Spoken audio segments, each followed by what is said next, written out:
ଦୁର୍ଭାଗ୍ୟବଶତଃ ଏଇ ବର୍ଷାରେ କଣ ମଲ୍ଲିକ ବନ୍ଧାଗୁଡାର ସାର୍ವଜନିକ ବ୍ୟବସ୍ଥା ଭିତରେ ସେ ମୃତ୍ୟୁବରଣ କରିଛନ୍ତି। ବନ୍ଧାଗୁଡାର ରାସ୍ତା ଅସୁବିଧା ବହୁତ ଅଛି, ମୁଁ ନିଜେ ଦେଖିଲି। ଲୋକମାନଙ୍କ ଭିତରେ ବି ପ୍ରତିକ୍ରିୟା ଅଛି, ରାସ୍ତା ଭାବେ ହେଇପାରିନି। ଆଉ ସରକାରଙ୍କ ତରଫରୁ ବର୍ତ୍ତମାନ 20,000 ଟଙ୍କା ବର୍ତ୍ତମାନ ଦିଆଯାଇଛି। ଆଉ 4 ଲକ୍ଷ ତାଙ୍କର ପରିବାରକୁ ଫାଇନାଲ ରିପୋର୍ଟ ଗଲା ପରେ ଦିଆଯିବ। ଏହା ସହିତ ତାଙ୍କର 2ଟି ଛୋଟ ଝିଅ ଅଛନ୍ତି। ସେ ଛୋଟ ଝିଅ 2ଟାକୁ ଆମର ସ୍କୁଲ ବ୍ୟବସ୍ଥା ଭିତରେ ତାଙ୍କୁ ଫ୍ରି ଶିକ୍ଷା ଦେବା ପାଇଁ ମାନ୍ୟବର ମୁଖ୍ୟମନ୍ତ୍ରୀଙ୍କୁ ଅନୁରୋଧ କରିବି। ତଥା ତାଙ୍କର ଯୋଉ ପେନସନ, ବିଧବା ପେନସନରେ ଯଥାଶୀଘ୍ର କରାଯିବ।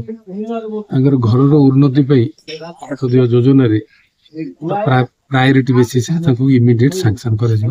କଲେକ୍ଟରଙ୍କୁ ସେ ରିପୋର୍ଟ ବେସିସରେ ଇମିଡିଏଟ କରାଯିବ।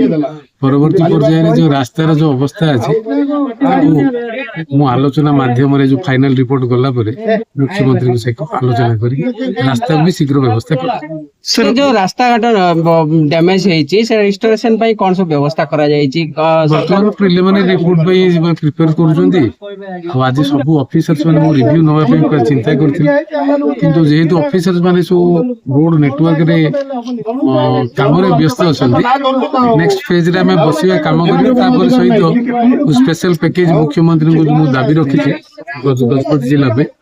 से अनुसार हमर रोड नेटवर्क रो जो कम्युनिकेशन नेटवर्क जो नष्ट होईछि ताको यथाशीघ्र रेस्टोरेशन पे फाइनल रिपोर्ट गला पर मु आलोचना माध्यम।